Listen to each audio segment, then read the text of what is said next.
Well, then let's continue. Before an important announcement. Since the course was given in English, all the course material was in English, all exercises were in English. So I take myself the freedom, it was also announced on the homepage, that also the exam will be given in English only. So I hope that is okay with you. For the Norwegian students, you can of course answer the questions in Norwegian if you like. But then you can expect only the exam in English. So then we go to problem 1. So I hope you have had a look at it. So here we look at the 2D transport equation for dissipation rate epsilon that we need in the case epsilon. So physically it's the rate of dissipation of energy from the large eddies to the small eddies. So that is needed in the modeling to compute the eddy density. So, but for us at this point it's just a transport equation. Then we have given it here in integral form, and you are supposed to, or the question was, discretize the steady 2D transport equation for dissipation rate by the finite volume method on the staggered grid, and so on. And information on the coefficient mu e appearing, that is the physical viscosity plus the eddy viscosity divided by some parameter, and use the upwind finite volume method for the convective fluxes in the x direction, and the central finite volume method for the convective fluxes in the y direction, and derive the discrete equation for a node P, whose control volume omega P lies completely inside the channel, so that it's away from the boundaries, and your answer should contain the center point coefficient, neighbor coefficients, and the source term. Discrete equations for all constitute a linear system. Which method would you use to solve the linear system? Why?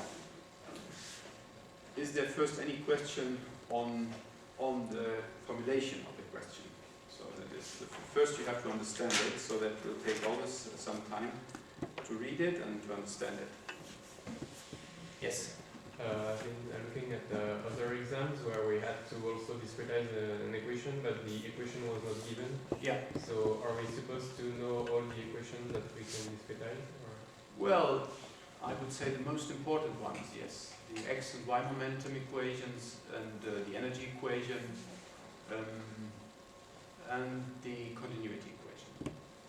So that you, but in the end it comes down to a very similar pattern as this.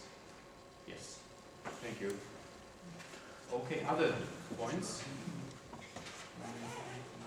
But I don't expect you to know the k or the epsilon equations. So, but just that they are transport equations, but not the details. Okay, then we look at the solution, and it is very important for this type of, for this part, to have a clear impression and a clear understanding of the staggered grid. So that is really extremely important. And here it's sketched for some control volumes such that there was not too much overlap.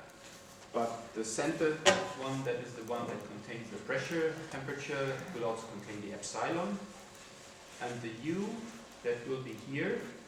And now it's, instead of having control volume here, I plotted it down here for u I plus 1, j minus 1. So then, and for V, that is usually sitting here, the control volume here is plotted for v I minus 1, j plus 1. But just have in mind the at the eastern face, sorry, at the western face of the control volume for the pressure, there is the velocity sitting with the same index but lowercase I, j. And at the southern face, we have the capital I, lowercase j for the V component.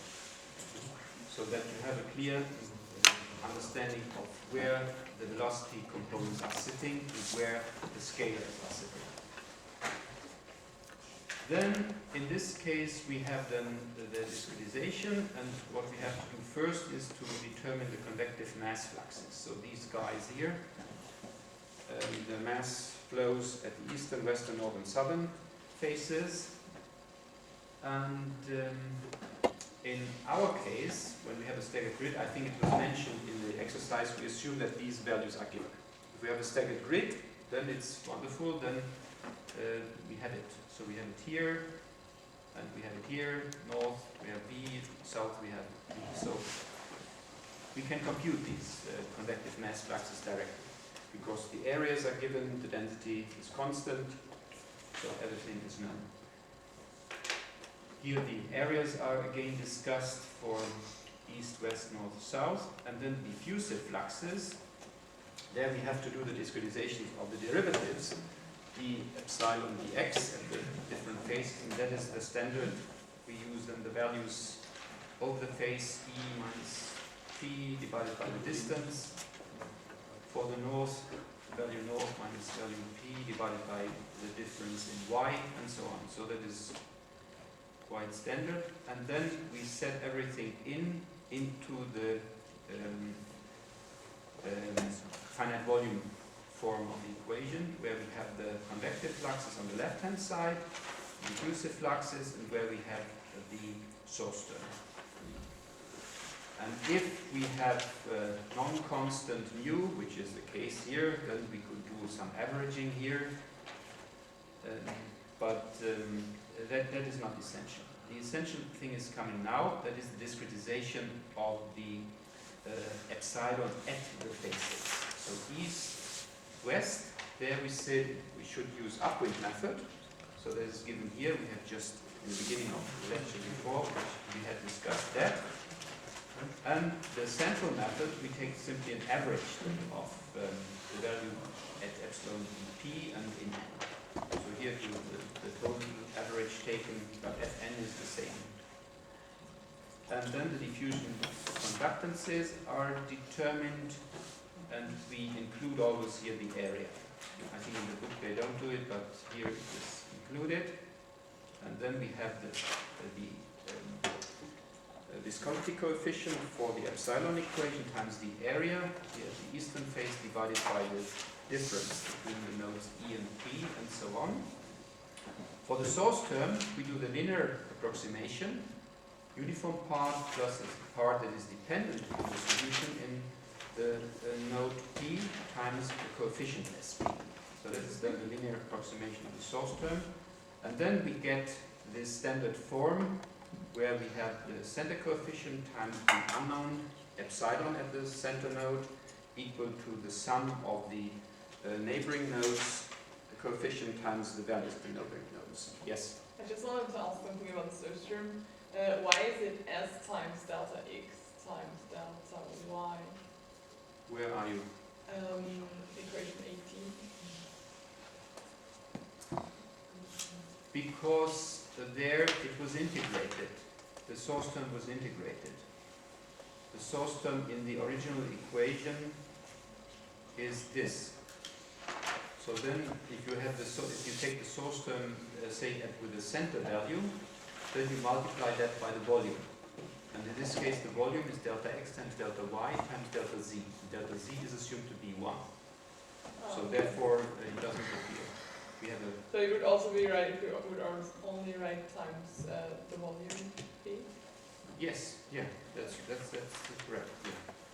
But here, because we have a staggered grid, we can a Cartesian grid. Sorry, we have a Cartesian grid. Then we can write this volume directly. And we were earlier assuming that the delta z was. Let's see where we can get that. Here, yes, yeah. Here's the assumption delta z is 1. Okay, so then we have the usual form where we have again center coefficient, center value, neighbor coefficients, neighbor values, sum of that, and uniform part of the source term.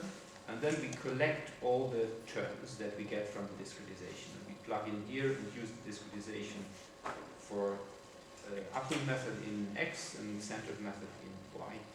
And then we find out that the coefficients are like that. And here the coefficient from the source term, SP coefficient, is appearing. So it's usually as minus SP appearing in the center coefficient. The neighbor coefficients are like that. And then it is not directly obvious that the sum of the neighbor coefficient is equal to the center coefficient. It is not. So we needed to work a little bit on that. And for that we need this relation here. We need to know that the flux or any number is equal to the positive part of it plus the negative part of it. Of course, in either case, one of them is 0, so you can express it no matter if that is positive or negative in this way. And then we can express, for example, the Fe plus by means of the Fe minus and Fe, and also this minus Fw minus in this way. And if we use that inside the center coefficient here, then we see that the neighbor coefficients get into place. And what we see then in the end, that we get indeed the center coefficient equal to the sum of the neighbor coefficient, but then time plus some, I call it here some error term. It's in fact the discretization of the continuity equation. It's the Fe minus Fw plus Fn minus Fs, that is the discretization of the continuity equation. It's the mass flow balance for a control volume. So that is appearing here, and of course the negative coefficient from the source term. So then I would expect that this is shown, how you get there. So it is not enough to say, okay, the AP is equal to that, but I would then have some little argument on that. So that it is, because it's not obvious. But in the end you get this, and then, have a question? Yeah, shouldn't be 0, CMO. Well, in the ideal case, yes, but in the non-ideal case, not. So we have to make it 0. So it's a part of the job in the pressure correction. So usually it is not 0.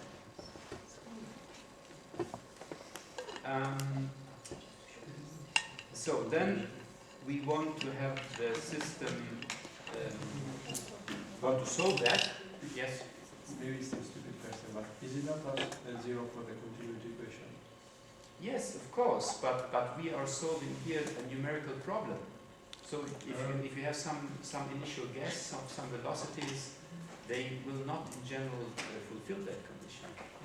So because you have to solve it iteratively, you never converge to 0 there. So you have always some error.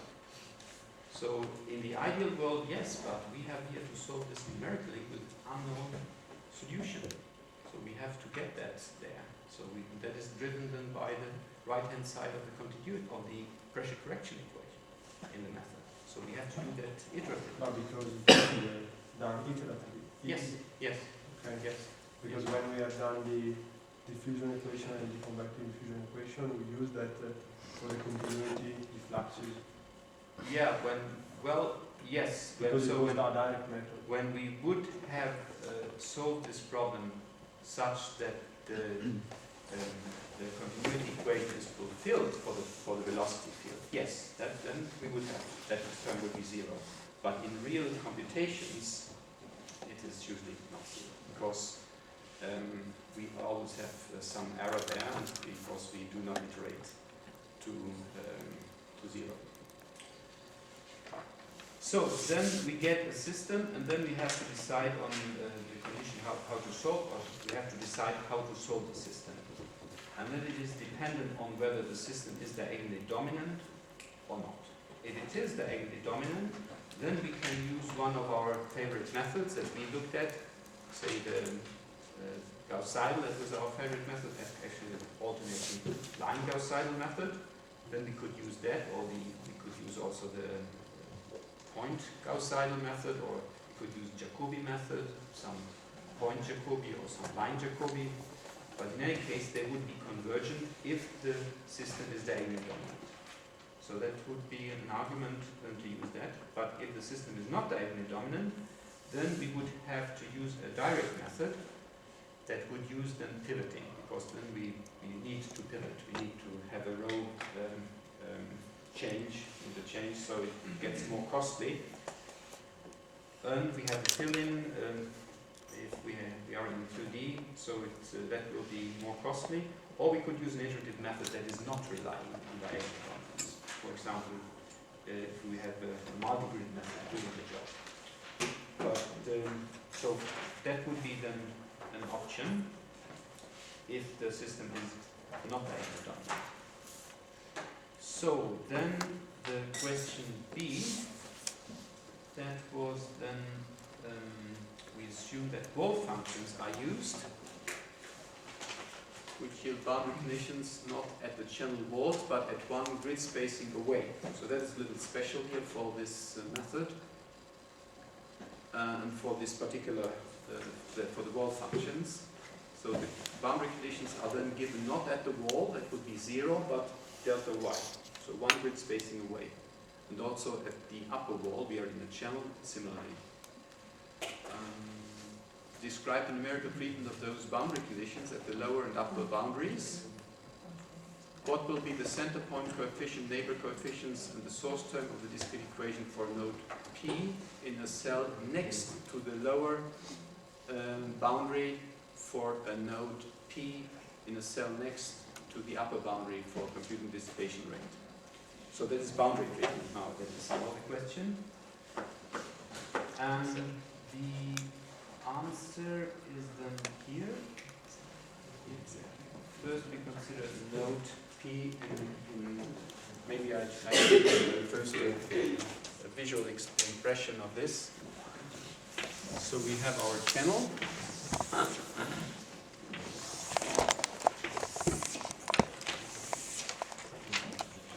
One more. So this is the channel.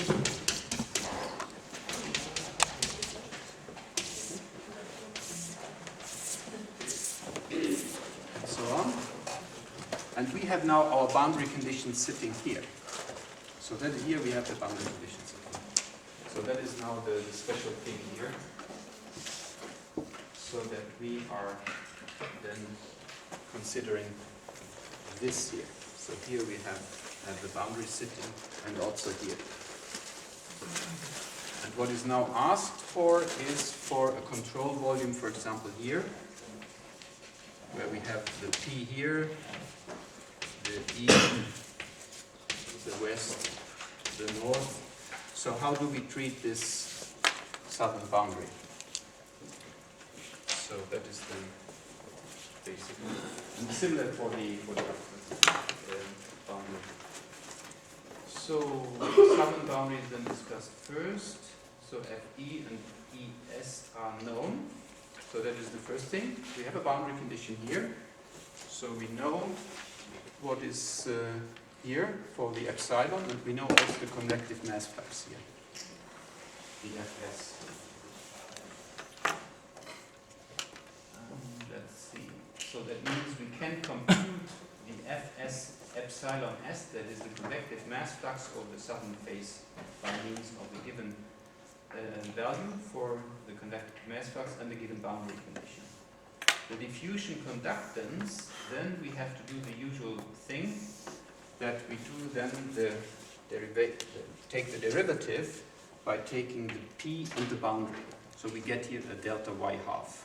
But this is automatically taken care of when we use the value in p, in our case the epsilon p minus the epsilon, and then this is a little s divided by the yp minus the y little s. And that is then at delta y. So we can, and that is then delta y half, this one here. But that is typically near the boundaries, but there is no problem. But that gives us then the diffusion conductance ds. And if you multiply this then with the area, which we know. So inserting this, so we can insert then everything into the discretization as before. And then we found out that the center coefficient has then this shape. And the southern coefficient that is then entering, that will have then coefficients for the center node, will be this ds plus fs. That will also appear, let's see, that will appear, the as, it's appearing here, you see? But there it is times the boundary value, which we know. So then this as here is then not part of the linear system, it is part of the right-hand side. But the term here, the AP coefficient appears in here. And let's see, yeah, the thing is now that we can again, using these expressions for Fe plus and Fe minus, that is the same way as before, that we can express the AP coefficient again as the sum over the neighbor coefficients minus the coefficient from the source term. But note that the AS coefficient here, ds plus fs, is different from what we had before. Here we had ds plus 1/2 fs, now we have fs. And also this here is different, because here we had a minus 1/2 fs. Let's see, and I think we have also a difference there in the AP coefficient.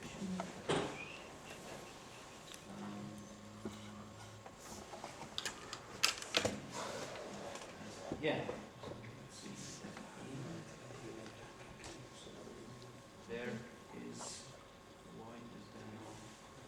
Let's see. I think it.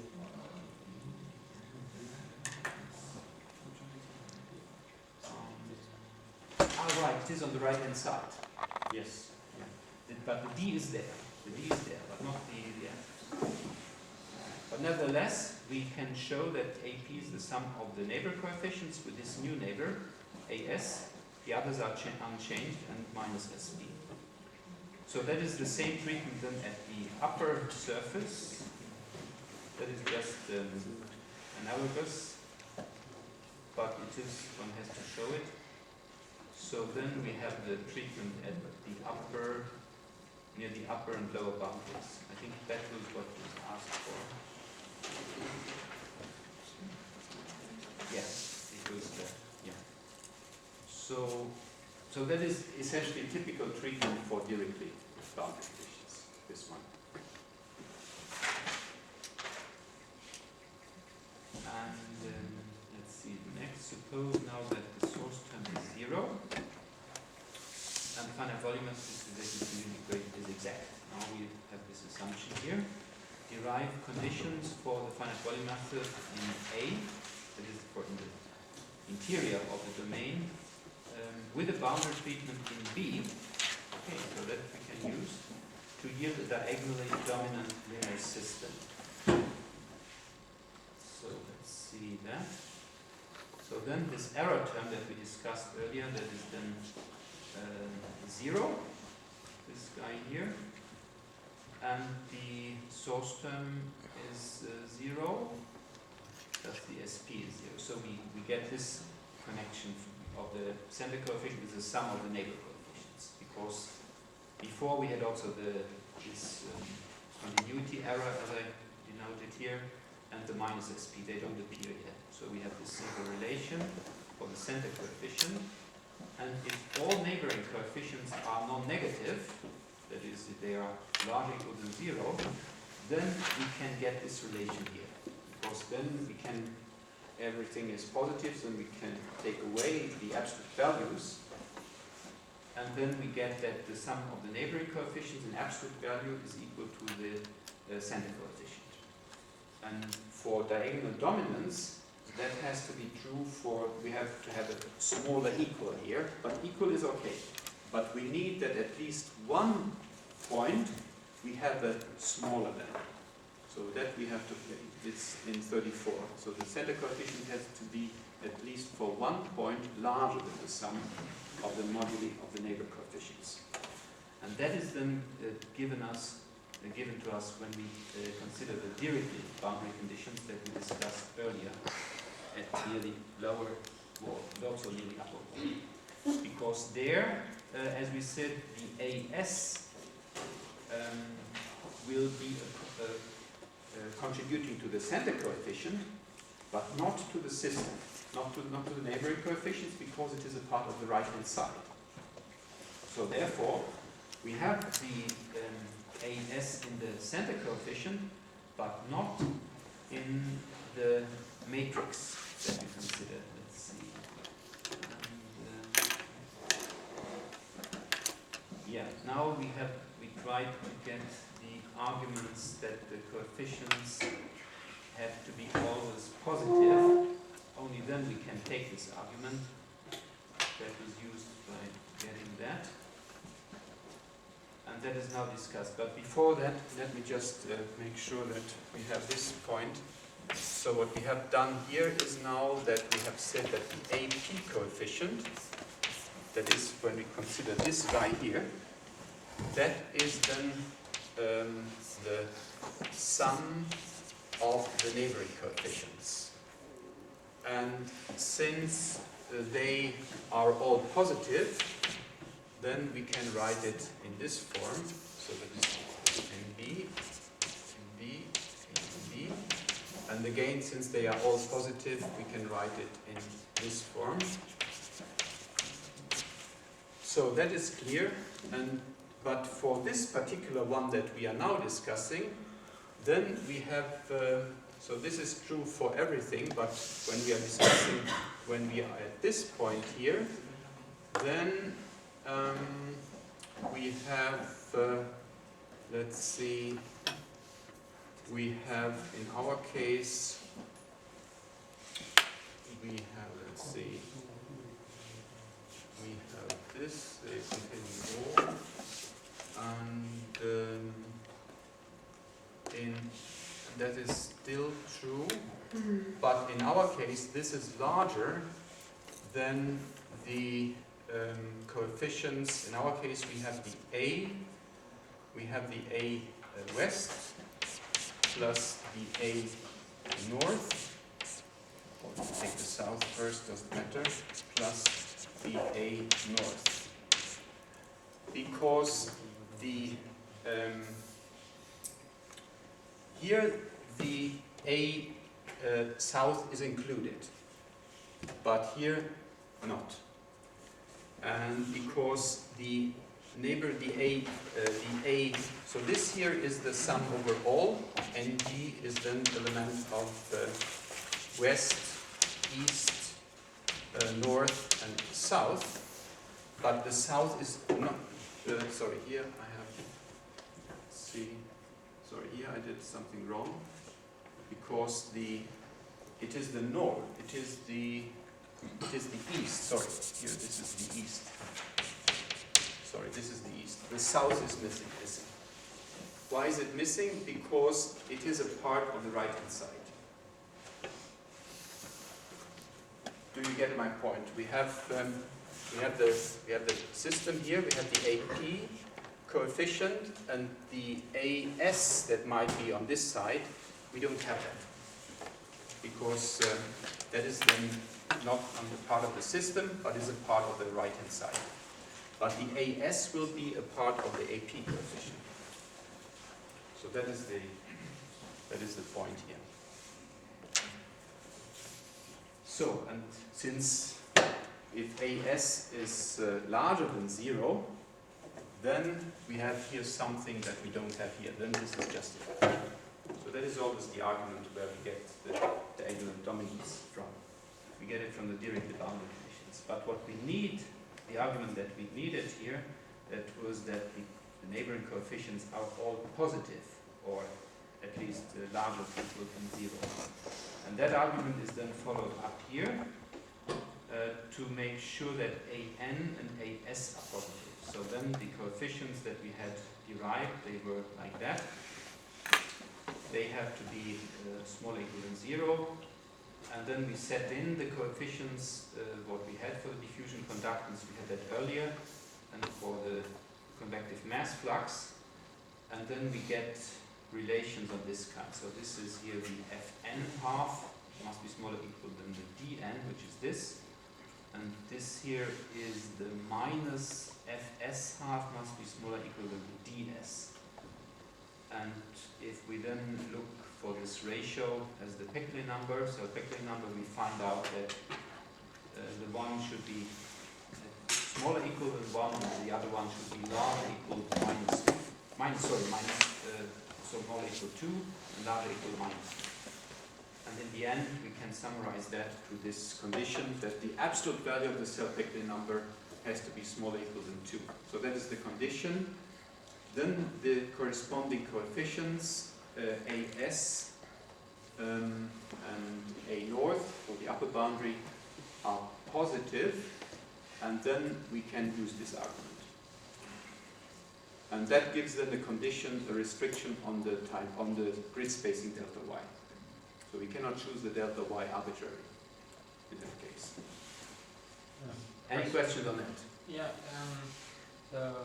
we have this condition of the Peckley number because we have considered the cell without the boundary, the southern boundary. Yes. Yeah. Yeah. But it should be different because AS is defining different. Yes. Yeah. Okay. Right. Yes. But we looked here only for the center coefficient. Okay. So simply. Yeah. That is away from the boundary. That's correct. Yeah. So, but we could apply that also for the near the boundary. And well, let's see, what would we get there? We would get that we have, instead of delta y, we have a delta y half. So I think it would then be smaller equal than 4, if I see it here right. So it would be then even, it should be not be a problem. But we just focused here on the cell away from the boundary, so we did not take that into account. But we wanted to get diagonal dominance, and that we got. So then maybe have another look at B, because I didn't get why the S was still on still part of the AP. well, that is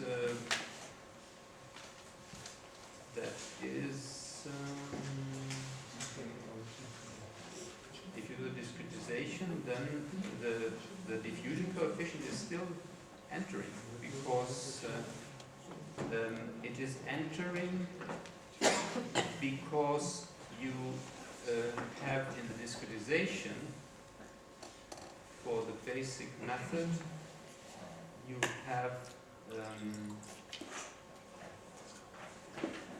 see, we have that.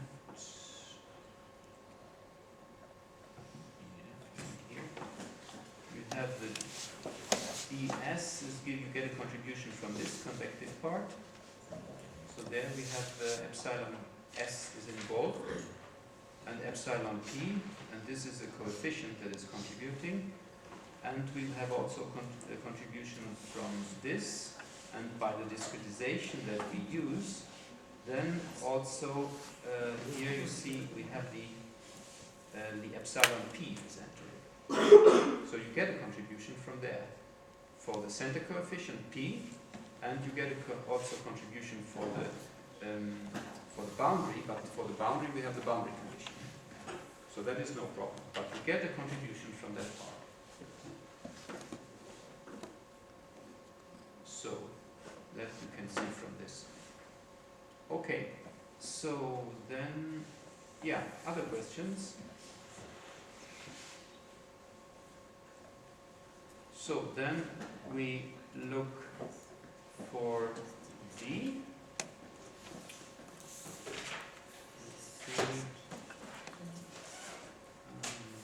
Yeah. What's the order of accuracy of the finite volume method in A for the steady 2D epsilon equation? Give reasons for your answer. And how will the error of the finite volume method for 1 be reduced? If the grid spacing delta x and delta y are halved, do the Dirichlet boundary conditions near the plates indeed imply a limit for grid refinement?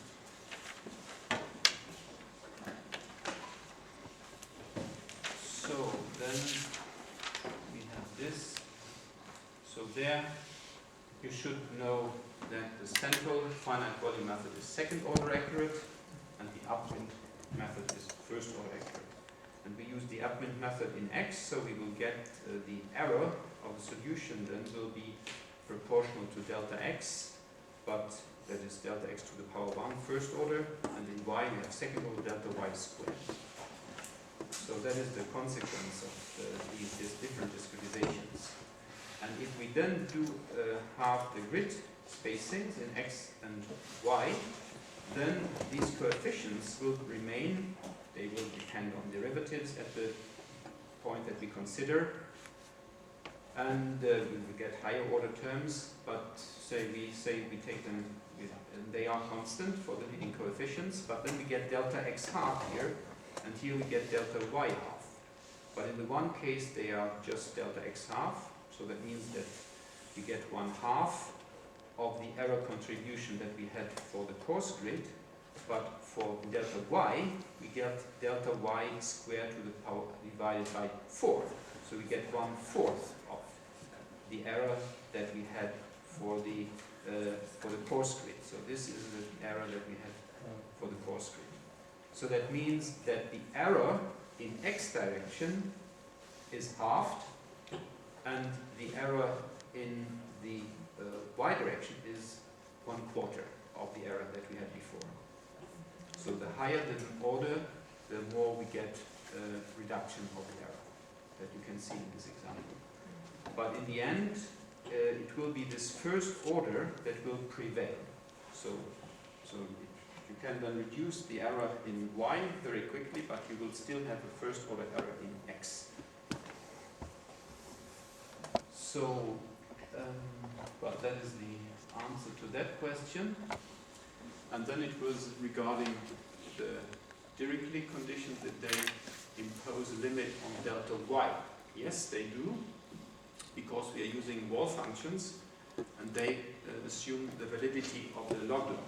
The log law is valid in a region where the y plus, the non-dimensional wall distance, y plus, it is defined here by the friction velocity, which is a term defined here, has to be between roughly 30 and 300. So when we refine and refine, then when we get below this limit, then we are outside the range of the log law. So we cannot do refinement as much as we want. Okay, do you have questions on this?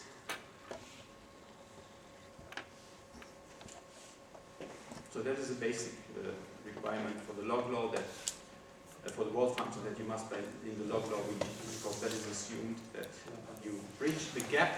So in that case, in our example, it would be like that. In this gap here, you assume that this is the wall and this is the first grid point, that in this region, the law of the wall is valid. And if you are too small, then you get in the buffer region or in the laminar region of the turbulent boundary layer, and the log law is not valid there. So then you cannot use the wall functions. So that limits the grid refinement. That is the background for that. Well, no question. So well, then we have done problem 1. I'll put now this solution on this running, then you can do it yourself or look at it. But I recommend you to do it first yourself, so that you see the challenges and that you see what is expected to be known, so that you have a real exam experience, so that you don't know the solution beforehand. And then you can look it up. We'll have question time that will be discussed the times with the reference group tomorrow. And well, then just to wish you good luck for the exam. Yes. Just a quick question. Do we have to solve each point following the order? Or No. But in the end, it is advantageous if you put then your answers in the order. So you get the exam, you get sheets of paper that you number. So and it would be nice for us when we correct it, when we have it in the order. But you can solve it in the order you like. So, but when you have done it, then that you number in the end your papers, so that it is in the right order. And for you doing this probably an exam for the first time at NTNU, please leave the left margin for the censor. So don't write anything there.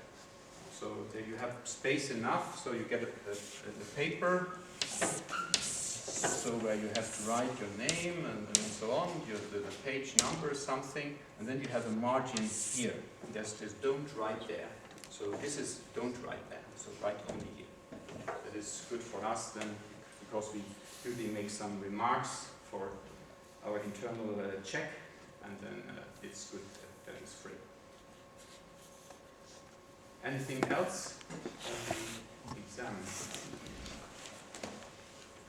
Well, then we are at the end of the course.